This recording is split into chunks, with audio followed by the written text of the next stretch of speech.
Bonjour, bonsoir et surtout bienvenue pour ce nouveau live. Je ne sais même plus quel jour nous sommes. On doit être quelque chose autour du 10 juillet. Pour ce live qui avait été reporté suite à des petits bugs sur Instagram et des bugs chômage technique du psychologue, comme je vous disais en story tout ça et la migraine.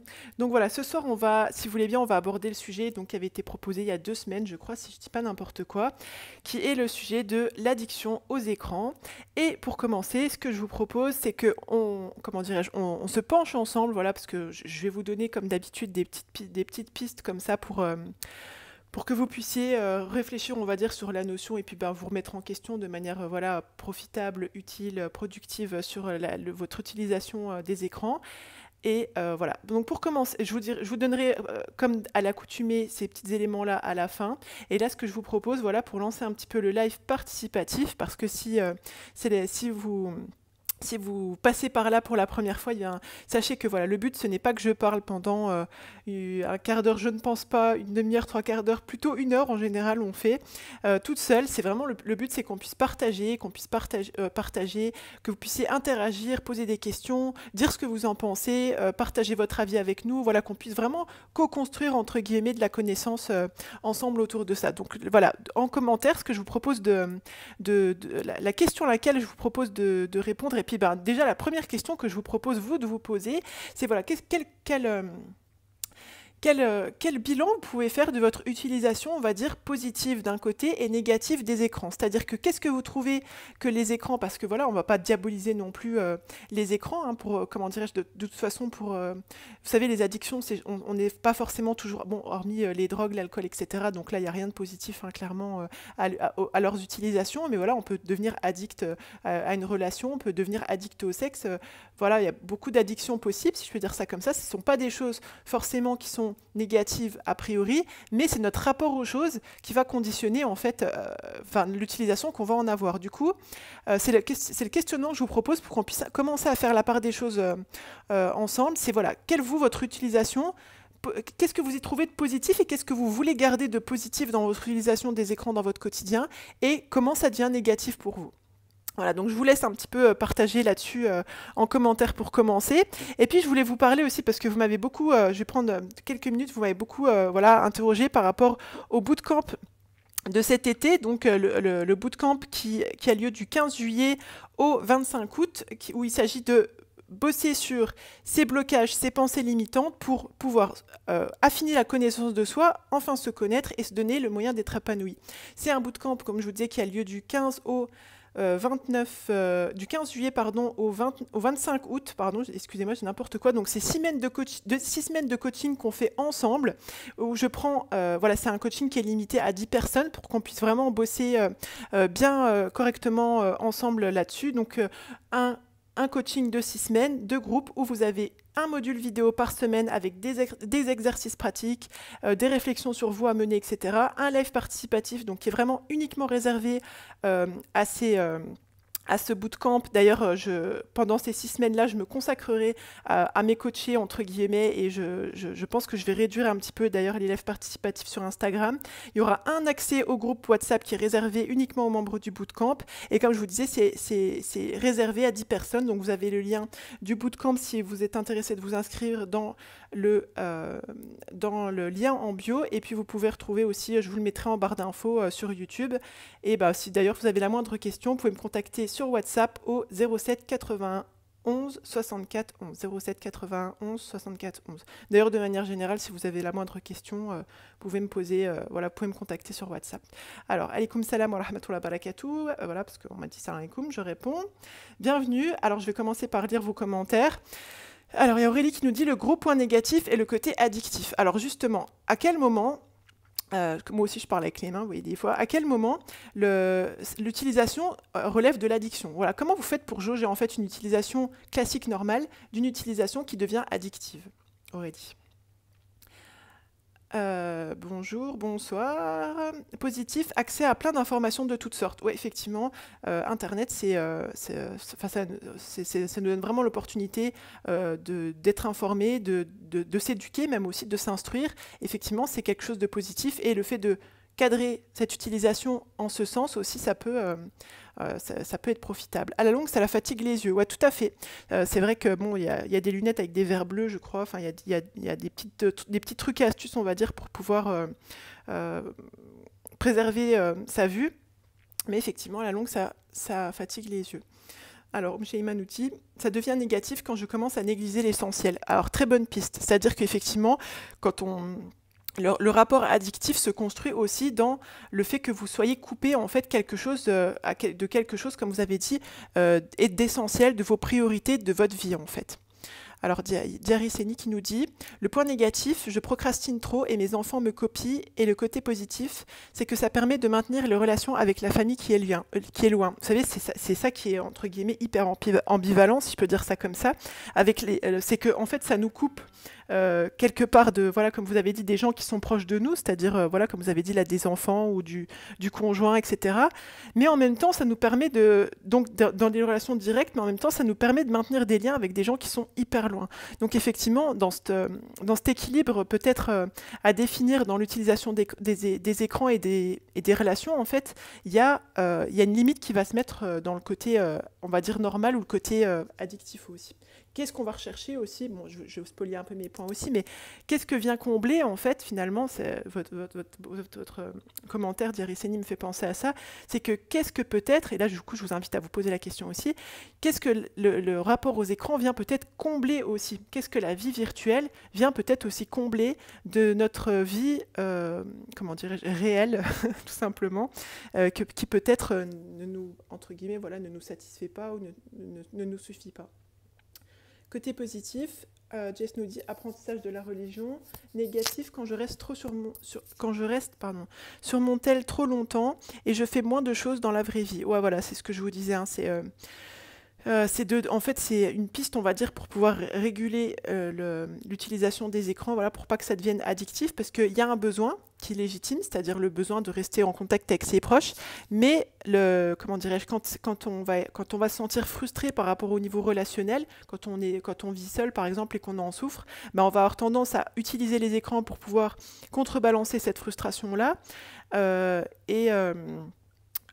comment dirais-je, excusez-moi, j'ai une autre idée qui m'est passée par la tête, contrebalancer cette frustration-là au détriment, pardon, voilà, c'est rapide en fait, on prend son téléphone, on peut être en contact avec quelqu'un, ça nous apporte, comment dirais-je, une réassurance, un truc positif tout de suite, alors que peut-être, oui, inviter quelqu'un, préparer un repas, inviter des gens ou sortir, ben, c'est pas l'immédiateté, vous voyez, parce qu'il y a ce truc aussi avec l'addiction, enfin, ce danger, entre guillemets, si je peux dire ça comme ça, avec les écrans qui peut nous faire tomber dans l'addiction, c'est l'immédiateté. Et c'est notre rapport à l'immédiateté, la patience, etc., qui va faire qu'on va pouvoir, comment dirais-je, équilibrer cette relation à l'écran, si je peux dire ça comme ça, et éviter de tomber dans l'addiction. Hop. Alors, Nambou nous dit, quand c'est une réelle perte de temps et que l'on se dit je regarde juste un truc et qu'on se perd. Vous savez, je vous pose une question, Nambou, parce que je pense que ça nous arrive à tout à chacun. Qu'est-ce qui fait que parfois on va se perdre comme ça sur Internet en fait? Qu'est-ce que ça vient cacher? Qu'est-ce que ça vient remplir comme peut-être comme besoin derrière, bon, qui est du coup pas on va dire topement. Allez, j'invente des mots ce soir. Voilà, qui est à tort, si je peux dire ça comme ça, combler comme ça, voilà. Quel besoin il y a derrière qui fait que des fois, on va aller comme ça, un peu se perdre sur Internet ou, comme j'aime à dire, s'abrutir sur Internet. Alors Aurélie nous dit je sens que c'est addictif quand je passe plus de temps que nécessaire. Effectivement, la fréquence, c'est aussi un indicateur du côté addictif de l'addiction. Quand je ressens un besoin. Alors voilà, c'est ça. C'est quoi votre besoin en fait vraiment à ce moment-là? Enfin Aurélie, c'est quoi ton besoin à ce moment-là quand tu ressens ce besoin en fait? C'est quoi le besoin derrière qui est sous-jacent, qui déclenche, hop, je prends mon téléphone ou je vais sur mon ordi? Un manque, un vide peut-être, Anna nous dit. Oui, effectivement. Et du coup, c'est l'idée de se poser la question, un manque de quoi, un vide de quoi, parce que on va dire c'est légitime en tant qu'être humain de ressentir des manques, d'avoir des besoins, etc. Mais du coup, qu'est-ce qu'on pourrait, bon pareil, je vais vous spolier un petit peu mes points, mais je vous en reparlerai à la fin, mais comment on peut remplacer la mauvaise action, comme on dit, par la bonne, c'est-à-dire que voilà, quand vous avez un manque, quand vous avez un vide, quand vous avez une attente, déjà je pense que si vous mettez le doigt dessus, si vous posez la question, etc., et que vous commencez à vous dire, ok, mais en fait, de quoi j'ai vraiment besoin là, et comment je peux vraiment remplir ce besoin. Peut-être, vous voyez, c'est une manière de remplacer l'habitude. Et Maconi nous dit: pour moi, c'est la stimulation. Ce qu'on trouve sur Internet est tellement stimulant comparé à la vraie vie. Alors voilà, c'est vrai que, comme je vous disais tout à l'heure, donc là, elle a dit stimulation, je pense qu'il y a la stimulation intellectuelle, pour connaître un petit peu Maconi, mais il y a aussi la stimulation sociale, relationnelle. Effectivement, il y a ce côté immédiat qui fait que, voilà, on va dire, c'est plus simple d'aller sur Internet que de se rendre à la bibliothèque du coin. Bon, c'est factuel, hein, on peut blâmer personne, en fait, ça nous arrange tous. Ça fait aussi partie des bons côtés, je peux dire ça comme ça, des écrans. Et au niveau relationnel, c'est peut-être aussi plus facile de trouver des gens, entre guillemets, avec qui on se sent des intérêts, comment on dit, des feelings, quoi, un feeling tout simplement. On a un panel plus large que par peut-être ces 4 voisins qui nous entourent, etc. Et du coup, cette stimulation qu'on ne peut pas trouver dans la vraie vie, on va aller la chercher sur la vie, parce que finalement, quand on parle d'addiction aux écrans, on ne peut pas ne pas parler de la vie virtuelle. On va avoir tendance à s'investir davantage dans la vie virtuelle que dans la vie réelle, parce que finalement, la vie virtuelle, elle nous semble plus correspondre à nos aspirations en termes de stimulation, voilà, intellectuelle ou relationnelle. Combler un vide, nous dit Anna, c'est ce que je vous disais tout à l'heure. Alors, Emma Conny, si tu ouvres un club des smartphones addicts anonymes, je serai la première. Ouais, bon, je rigole, mais oui, parce que tu as mis LOL, et puis, ouais, c'est... En fait, voilà, le truc, c'est aussi une piste sur laquelle je voulais vous envoyer, hein, c'est comment on va définir, en fait, ce qui répond au côté, à nos besoins, etc. Parce qu'à un moment donné, il faut être pragmatique, en fait. C'est-à-dire que si vraiment vous habitez, je dis n'importe quoi, au fin fond d'une campagne, il n'y a personne, ou là, dans le cas de certaines personnes, voilà, vous êtes entrepreneur et c'est pour votre business, etc., vous devez interagir avec d'autres entrepreneurs et tout, forcément, vous avez besoin d'avoir votre téléphone dans la main.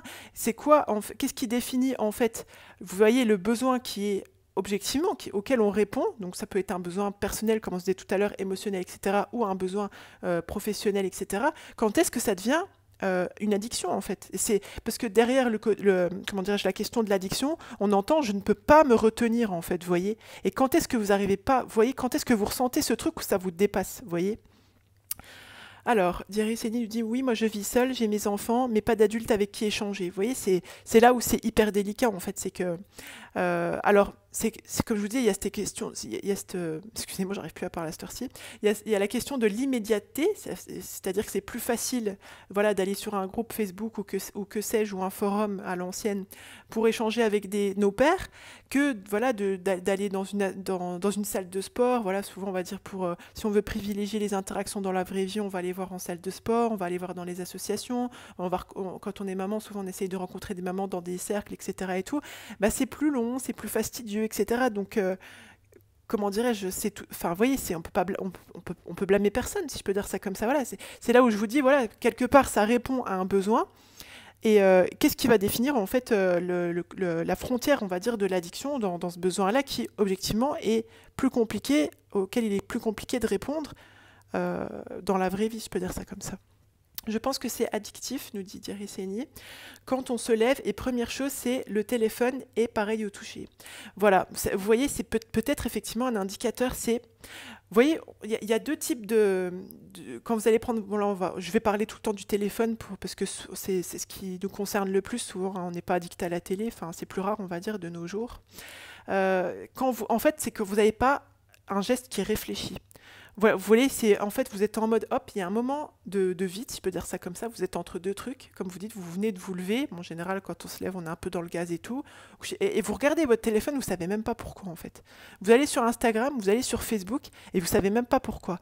Et là, effectivement, est-ce qu'on peut pas parler d'addiction, dans le sens où, un peu comme excusez-moi, la malencontreuse...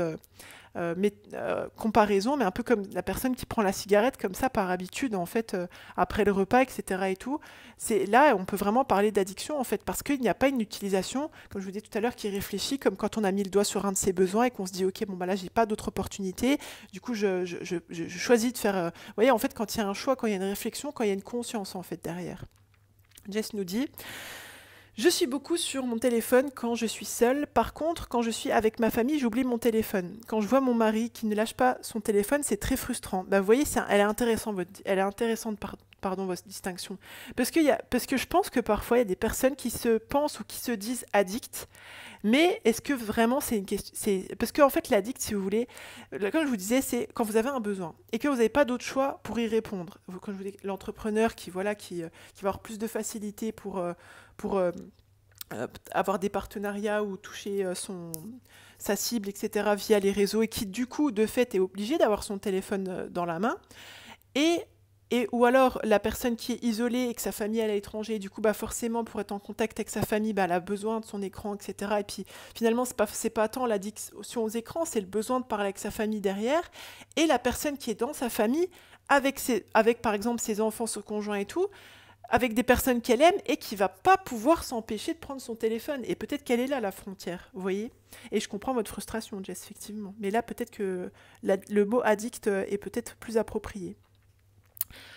Quand ça en devient malsain juste par curiosité. Vous faites référence à quoi, Nambou? Bon, j'ai une petite idée, hein, mais effectivement, c'est, comment dirais-je, il y a cette idée d'insanité, j'allais dire. Mais voilà, quand c'est un rapport effectivement malsain, comme c'est le cas, par exemple, pour l'addiction au sexe, etc., la pornographie, oui, clairement, là, il n'y a pas de... Enfin, comme je vous disais, c'est que derrière, il y a un besoin. Voilà, c'est normal d'avoir besoin d'avoir une relation qui est intime, physique, etc.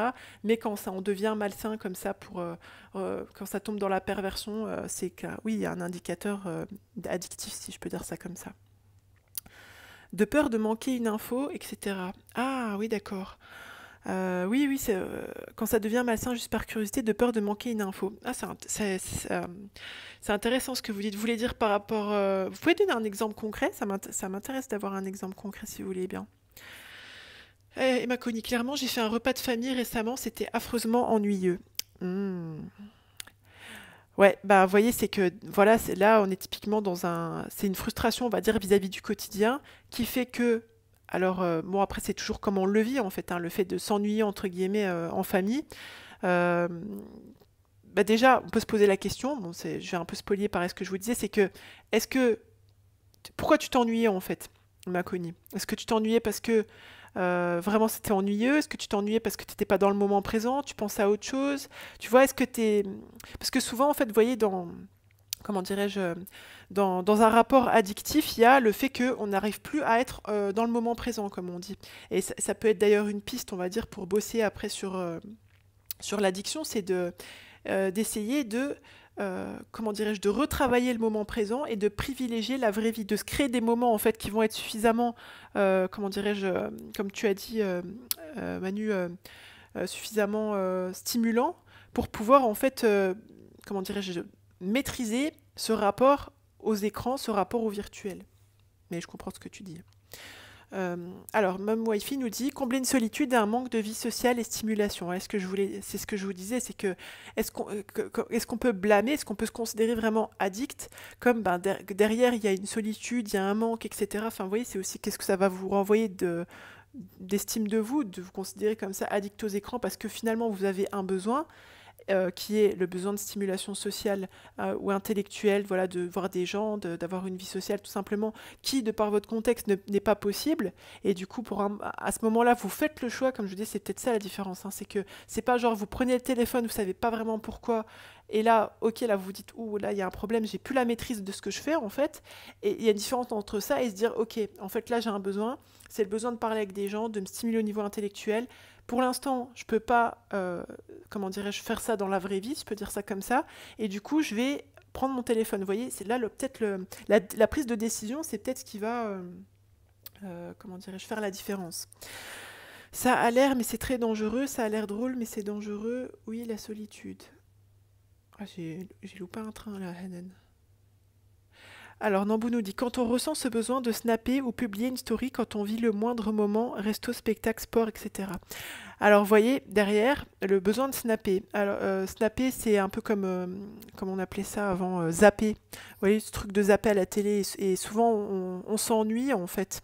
On s'ennuie ou on a une journée un petit peu fatigante et on essaye de s'abrutir un peu, si je peux dire ça comme ça. Et du coup, voilà, on va aller alors, ça peut être aussi pour se déconnecter d'un quotidien, entre guillemets, qui nous plaît pas. Enfin, vous voyez, en fait, vraiment, ce que je vous encourage à faire, c'est quand vous vous rendez compte que vous êtes là-dedans, dites-vous, OK, qu'est-ce qui m'a mené à faire ça, en fait? Qu'est-ce qui fait que là, à cet instant T, je me suis mise comme ça, je suis allée snapper sur Snap ou je suis allée zapper sur Instagram dans les stories ou qu'est-ce. Et pour ce qui est de publier une story quand on vit un moment, etc. et tout, ben voilà, est-ce que c'est... bon, alors les stories, c'est moi le cas, j'avais fait un podcast sur... je sais plus comment j'avais appelé ça. Qu'est-ce qui nous pousse à aller sur Instagram? Enfin, c'était une réflexion sur l'utilisation d'Instagram. Et je vous avais parlé d'un article scientifique, etc., qui, euh, comment dirais-je, qui brossait le portrait de notre utilisation des réseaux sociaux. Et parmi les différentes utilisations, il y avait l'idée comment dirais-je, de documenter sa vie. Et c'est vrai que, bon, pour ce qui est des stories, c'est pas très haut le cas, parce qu'elles sont, par définition, au bout de 24 heures, elles disparaissent. Donc là, est-ce que c'est pas le besoin, comment dirais-je, de montrer qu'on a une vie, si je peux dire ça comme ça. Enfin, vous voyez, voilà, pourquoi encore une fois, l'idée, c'est de se questionner de pourquoi on ressent le besoin de montrer ce qu'on est en train de faire. C'est marrant, hein, si je peux dire ça comme ça. Je vais pas inventer j'enfonce des portes ouvertes en disant ça, mais tout ça, c'était des trucs qu'on mettait avant dans son journal intime. Et là, le journal intime est devenu, de par la personne qui le cachait avant, qui mettait un verrou dessus et qui le mettait sous son matelas, est devenu public en fait. Et du coup, ça a complètement modifié l'image de soi et la construction de l'estime de soi. Alors Manu nous dit, c'est plus rare d'être addict à la télé, comme tu dis, mais il y a quelques années, on était déjà addict à la télé, donc je pense que cette relation malsaine a commencé il y a des années. Ouais, tout à fait. Alors encore une fois, hein, je pense qu'il y avait plusieurs types d'addiction à la télé, plusieurs types de relations à la télé. Souvent, là, on va dire celle qui me passe à la tête, bon, c'était le truc d'aller s'abrutir ou de se divertir, de se stimuler. Il y avait aussi, comment dirais-je... vous savez, souvent, les gens mettaient la télé en bruit de fond, en fait, pour pas se sentir seul. Donc, c'est vrai que maintenant, les réseaux sociaux, ils répondent à la solitude d'une certaine manière, c'est-à-dire qu'on peut rentrer en contact avec les gens directement, mais la télé, de par ce bruit de fond qui donnait ou qui donne, hein, parce que c'est toujours le cas, je pense, pour des personnes, l'impression de ne pas être seul, d'avoir quelqu'un, en fait, une présence, je peux dire ça comme ça, à côté de soi. Donc, c'est vraiment, derrière tout ça, c'est toujours, en fait, c'est toujours le rapport à soi et le rapport aux autres. Nimbo nous dit, en ayant l'impression d'avoir manqué quelque chose en ne postant pas, se dire mince, c'est beau ou cool et j'ai pas posté ce moment. Ah, c'est intéressant ce que vous dites. Du coup, vous avez l'impression d'être. Alors, est-ce que c'est dans l'idée de documenter ce que vous êtes en train de faire, pour vous peut-être même, ou est-ce qu'il y a autre chose en fait derrière? Voilà. Pourquoi vous avez l'impression de passer à côté de quelque chose justement? Et de quoi vous passez à côté? Alors, Hanan nous dit, acheter un téléphone sans connexion Internet, est-ce une bonne solution? Franchement, je pense pas. Parce que voilà, c'est forcé de constater qu'il y a quand même des utilisations qui sont positives. Par exemple, la connexion Internet, ça vous permet je sais pas, admettons, vous êtes dans une ville que vous connaissez pas, vous cherchez un resto ou vous cherchez la bibliothèque du coin ou le musée, ben, la connexion Internet, ça va quand même bien vous aider, voilà, pour vous faciliter le quotidien. Et je pense que c'est comme si, vous voyez, en fait, si on travaille pas le fond du problème quand on fait ça, couper la connexion, je vous dirais même, vous savez, on donne souvent le conseil aux gens de retirer les applications de leur téléphone. Ça marche bien tant que les applications sont retirées du téléphone. Mais dès que la personne, elle se dit, ok, bon là, je me suis sevrée pendant un mois, j'ai fait comment on appelle ça, no screen, pendant 3 semaines, et dès que les gens remettent l'application sur leur téléphone, comme ils n'ont pas travaillé le fond, ben, ça revient presque comme avant, ou voire même comme avant. Donc, moi, je pense que c'est une solution temporaire.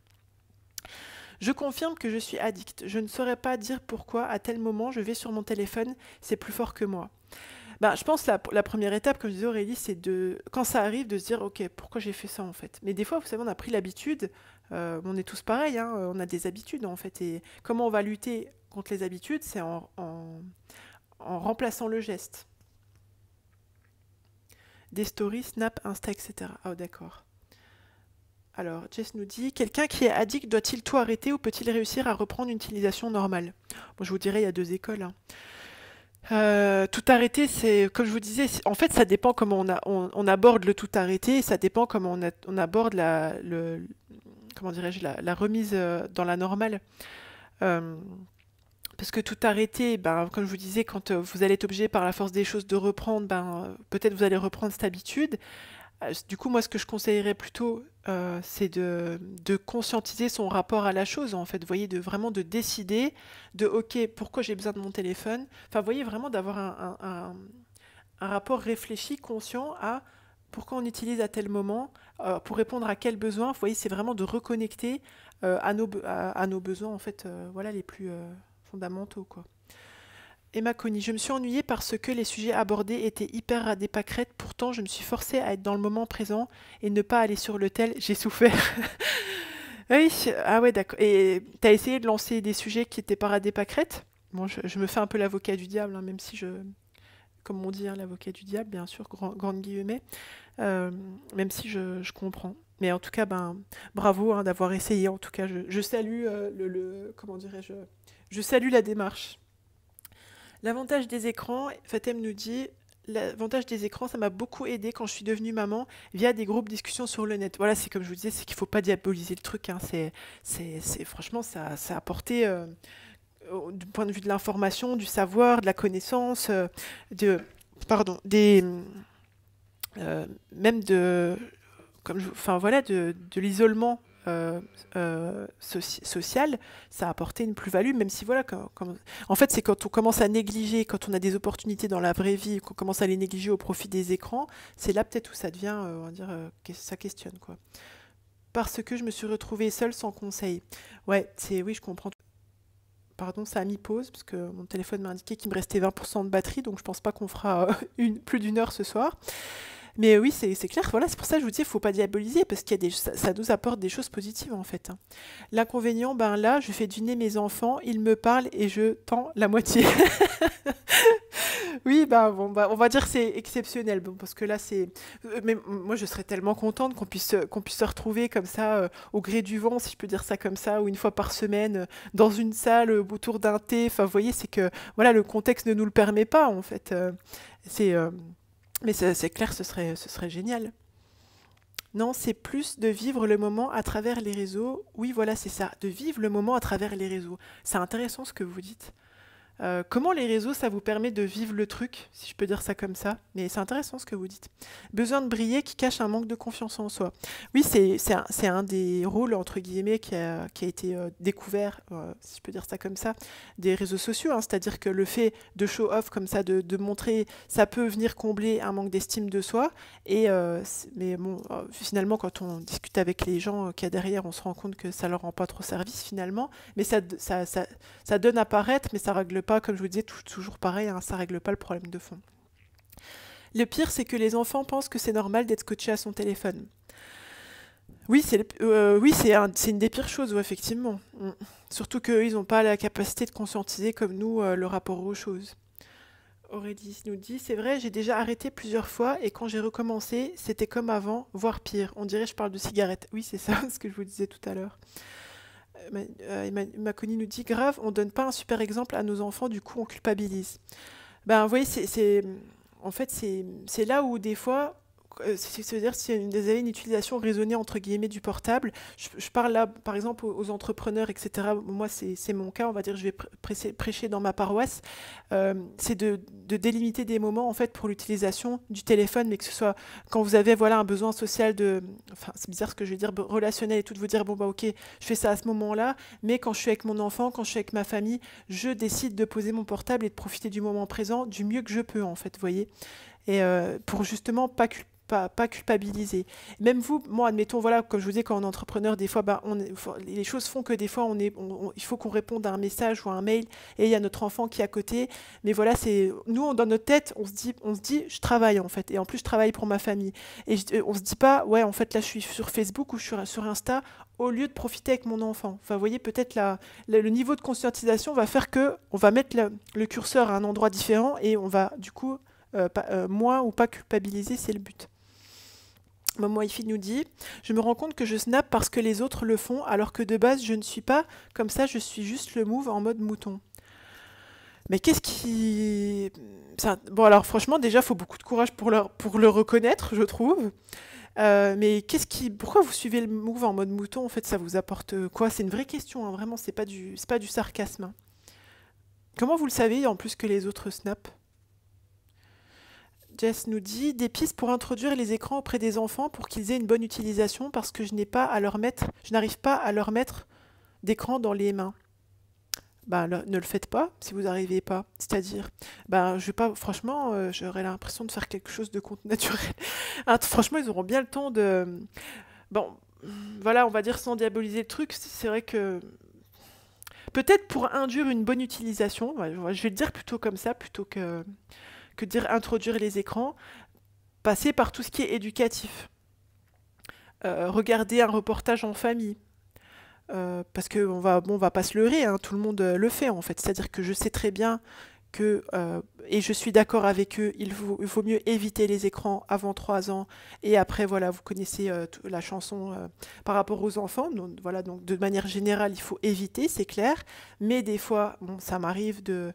Enfin, si vous voulez, il y a des situations... On peut pas tout diaboliser en fait. Et je pense que du coup, en introduisant bon, je ne vais pas m'épancher sur le sujet, mais en introduisant une bonne utilisation, comme je vous disais, axée sur la connaissance, l'éducation, répondre à un besoin. Par exemple, est-ce qu'on va dire, le cas des mamans, par exemple, divorcées, le papa a droit à un Skype toutes les semaines, pas dire, bon, bah allez, je mets pas d'écran. Vous voyez, c'est débile, en fait, faut remettre les choses dans leur contexte. Donc, vous voyez, derrière, il y a un besoin intellectuel, relationnel, etc. et faire les choses consciemment, expliquer à l'enfant, voilà, là on va faire ça, etc. Vous voyez qu'il y a une utilisation, si je puis dire, intelligente de l'écran, du téléphone, etc. Quand on est entrepreneur, story égale faut cimenter, se connecter à son audience en montrant qu'on est humain, qu'on vit les mêmes choses, contraintes, galères pour inspirer, donner des idées, documenter. Voilà ce que je vous disais tout à l'heure, hein, c'est que, voilà, je parlais des entrepreneurs, donc... web marketing de filles qui nous a... voilà, c'est que là, il y a une utilisation pragmatique en fait de l'écran. Quand on est entrepreneur, voilà, en plus sur le net, on est obligé de s'en servir plusieurs fois par jour. Est-ce que c'est une addiction? À mon sens, non, parce que c'est une utilisation qui est réfléchie. Voilà, bon, après, peut-être, dites-moi, vous êtes d'accord, vous n'êtes pas d'accord, voilà, je n'ai pas la science infuse, hein. Hop, Storytel, pas de souci. Donc voilà, je vous dis, voilà, vraiment le message que je voulais vous donner ce soir, aujourd'hui, par rapport à ça, c'est vraiment qu'on puisse prendre du recul par rapport à notre utilisation aux écrans, sur plusieurs prismes. Déjà, en pouvant analyser notre utilisation des écrans, ce qui est positif et ce qu'on veut cadrer, et ce qui est négatif et qu'on veut remplacer. Donc voilà, et aussi la question qu'on peut se poser, voilà, quand vous prenez votre téléphone, si je reformule, c'est vraiment de vous dire, ok, c'est quoi le déclencheur en fait? Qu'est-ce qui fait que là j'ai envie de prendre mon téléphone? Est-ce que c'est l'ennui? Est-ce que c'est le besoin de parler à quelqu'un? Vous voyez vraiment que vous soyez dans la conscientisation par rapport à tout ça, pour pas développer justement, parce que en fait les gens des fois font un petit peu ce raccourci cognitif de se dire, là, j'ai tout le temps mon téléphone dans la main, c'est que je suis addict. Non, mais peut-être en fait que ça va plus loin que ça, vous voyez. Et là, hop, vous commencez à développer une fausse croyance vis-à-vis de vous-même, ça touche votre estime de vous, etc. Et c'est pas le but en fait. Voilà, l'autre conseil que je voulais vous donner, c'est de privilégier, comme je vous disais, les moments présents et la vraie vie. C'est-à-dire que, voilà, parfois, par la force des choses, comme je vous disais, on a recours aux écrans, mais l'idée, c'est voilà, de consciemment essayer de travailler à privilégier la vie réelle plutôt que la vie virtuelle. Et pour rebondir sur ce qu'on se disait tout à l'heure par rapport à la stimulation notamment intellectuelle ou voilà, l'ennui, c'est voilà, quand vous chopez votre téléphone, vous posez la question, mais pourquoi j'ai pris mon portable là? Et là vous dites, en fait je m'ennuie, j'ai rien à faire. Là c'est vraiment de développer des stratégies pour vous occuper tout simplement, pour vous stimuler au niveau intellectuel. En faisant des formations, en rejoignant le bootcamp de l'été sur Booster, pour travailler sur les blocages psychologiques, pour travailler sur les croyances erronées, pour voilà, travailler votre épanouissement, faites des actions comme ça pour votre épanouissement de manière consciente, lisez, euh, prévoyez-vous des rendez-vous avec vos amis, enfin, voyez, agissez en fait pour que vous n'ayez pas ce réflexe que votre besoin en fait fait relever comme ça et tout. Vous prenez votre téléphone, vous savez pas pourquoi, mais parce que derrière il y a un truc auquel vous devez répondre. Voilà, connaissez-vous. Et là encore, je vais vous dire, rejoignez le bootcamp pour bosser sur vos blocages, etc. Parce que quand on démêle justement ces croyances limitantes, on apprend à se connaître et forcément on est une personne plus épanouie. Donc voilà, apprenez à vous connaître, apprenez à connaître ce qui vous épanouit pour pas avoir des gestes comme ça, des réactions qui vont au-delà de vous-même, que vous maîtrisez pas et que après vous venez de vous reprocher par la culpabilité, voilà, on va dire les émotions comme ça négatives ou par les étiquettes abusives comme le fait de se considérer entre guillemets addict. Comme je vous disais, et l'autre réflexion que je voulais partager avec vous ce soir, c'est, voilà, on m'a posé la question, est-ce que c'est bien de retirer les applis ou de retirer Internet, etc. Je vous dirais que c'est OK.